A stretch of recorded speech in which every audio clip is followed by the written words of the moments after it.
চট্টগ্রামের ফৌজদারহাট খয়রাতি মিয়া উচ্চ বিদ্যালয় মাঠে মঙ্গলবার গত ১৬ সেপ্টেম্বর থেকে শুরু হয়েছে মাসব্যাপী গ্রামীণ ক্ষুদ্র ও কুটির শিল্প মেলা ২০২৫।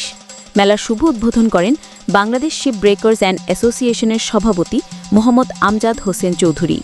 যদিও এখন স্কুল চলাকালীন মেলাটি দুপুর ২টা থেকে রাত ১০টা পর্যন্ত চলমান থাকবে, তবে সামনে দুর্গাপূজার বন্ধের সময় যথারীতি সকাল ১০টা থেকে রাত ১০টা পর্যন্ত মেলা চলবে বলে জানিয়েছেন মেলা কর্তৃপক্ষ।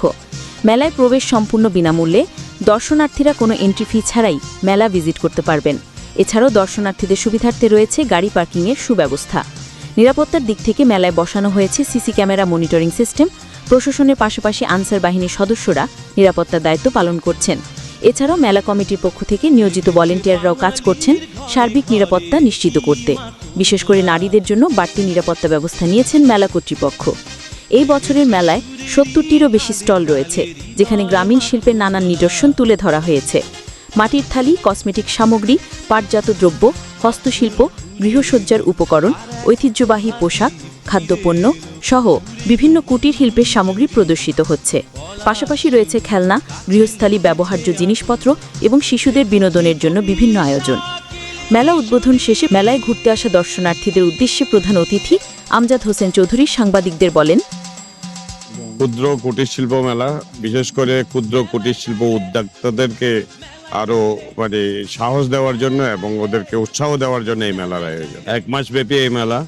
সবাই এখানে ক্ষুদ্র কুটির শিল্প উদ্যোক্তারা এখানে স্টল নিয়েছে।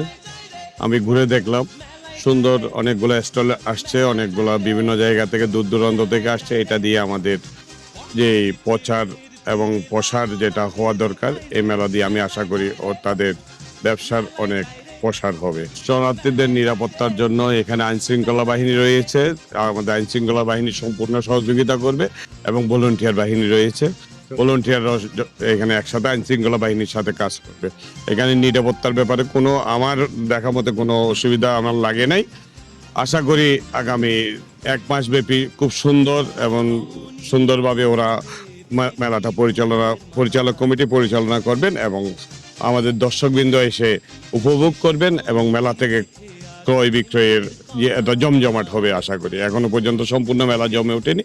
আশা করতেছি ২-১ দিনের মধ্যে সবাই কমপ্লিট করে সম্পূর্ণ মেলা জমে উঠবে।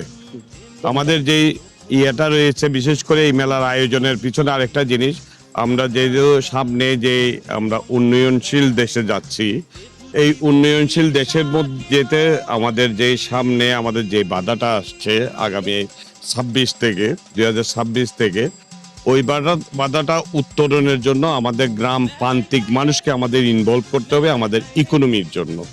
যার ফলে এলডিসি গ্র্যাজুয়েশনের মধ্যে যাওয়ার সময় যে ধারাবাহিকতা আমাদের যে বিশ্বের যেখান থেকে আমরা সহযোগিতাগুলো পেয়ে থাকি, অনেক সহযোগিতা বন্ধ হয়ে যাবে।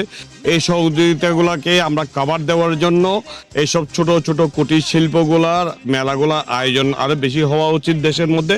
এবং এই কুটির শিল্প থেকে কুটির শিল্পর যে বস্তুগুলো হয় এগুলো আমরা দেশের বাইরে এক্সপোর্ট করে আমরা আমাদের যেই এলডিসিতে আমরা যেই সুবিধা থেকে বঞ্চিত হব, ওইটা আমরা ঘাটতি পূরণের সহায়তা হবে আমাদের দেশের মানুষ।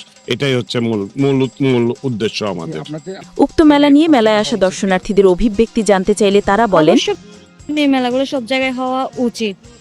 অন্তত মানুষের সাপ্তাহিকের মাঝে একটা দিন এই বিনোদন পাওয়ার জন্য এই মেলাগুলো তো হওয়া উচিত, তাই না? আর এখানে সবচাইতে ভ্রান্তিক জিনিস হচ্ছে যে মাটির জিনিস, আমাদের বাংলার ঐতিহ্য যে মাটির এইসব জিনিসগুলা দেখতে পাচ্ছি। এই যে বাচ্চাদের জন্য বিভিন্ন প্লে জোন তৈরি করা হয়েছে, তারপরে ওদের বিনোদন দেওয়ার জন্য, তারপর বড়দের বিভিন্ন সামগ্রী, টুকিটাকি সামগ্রীগুলা দেখতে পাচ্ছি আর কি, যেমন কসমেটিক্স, তারপরে মাটির জিনিস দেখতে পাচ্ছি, ঘর সাজানোর জিনিস দেখতে পাচ্ছি। এত সুন্দর মেলা আয়োজন করার জন্য আমাদের সিনিয়র নেতৃবৃন্দকে অসংখ্য ধন্যবাদ। সাথে সাথে আপনাদের সবাইকে আসার জন্য অনুরোধ রইল। আগে যোগিন্দ ওইটাই বেশি ইউজ হইতো, তো ওইটা দিয়ে ভালো লাগছে আমার থেকে বেসিক্যালি। যেমন কি এই মেলাটা এখন সব জায়গায় হচ্ছে না, অনেক সুন্দর লাগছে, অনেক ভালো লাগছে আমাদের এই মেলাটা দেওয়ার কারণে। আমরা ফৌজদারহাট কুটির শিল্প মেলাটাকে সুন্দর করে উপভোগ করতেছি। উক্ত মেলার সার্বিক বিষয় জানতে চাইলে মেলা কমিটি সাংবাদিকদের বলেন, ক্যাম্প হাই স্কুল মাঠে মাসব্যাপী গ্রামীণ ক্ষুদ্র কুটির শিল্প মেলার আজকে শুভ উদ্বোধন করা হয়েছে। এই মেলাটা 1 মাস চলবে। এই মেলার সুযোগ সুবিধা বলতে এখানে বিনোদনের ব্যবস্থা রয়েছে আমাদের এলাকার, শহরেও না গ্রামও না, অর্থাৎ শহরতলি এলাকায়। এখানে বিনোদনের তেমন কোনো স্পট নেই।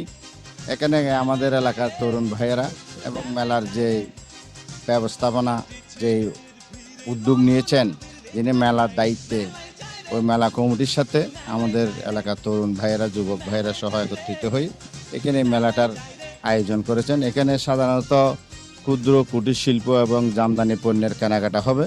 এখানে বিনোদনের জন্য বিভিন্ন রাইড রয়েছে, বিভিন্ন আমরা স্বল্প মূল্যে, আমরা যেটা দেখেছি মেলাতে ঘুরে, স্বল্প মূল্যে কিছু আমাদের মা বোনদের কিছু কসমেটিক জাতীয় জিনিস আমার চোখে পড়েছে, অর্নামেন্ট জাতীয় কিছু হস্তশিল্প চোখে পড়েছে।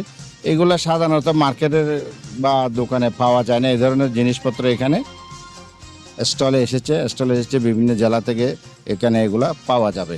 মেলা উদ্যোক্তারা আশা করছেন এই আয়োজন গ্রামীণ শিল্পের প্রচার ও প্রসার ও ক্ষুদ্র কুটির শিল্পীদের সার্বিক অর্থনৈতিক অবস্থার উন্নয়নে গুরুত্বপূর্ণ ভূমিকা রাখবে। চট্টগ্রাম থেকে মোহাম্মদ ওমর ফারুকের তথ্যচিত্রে আমাদের মাতৃভূমি।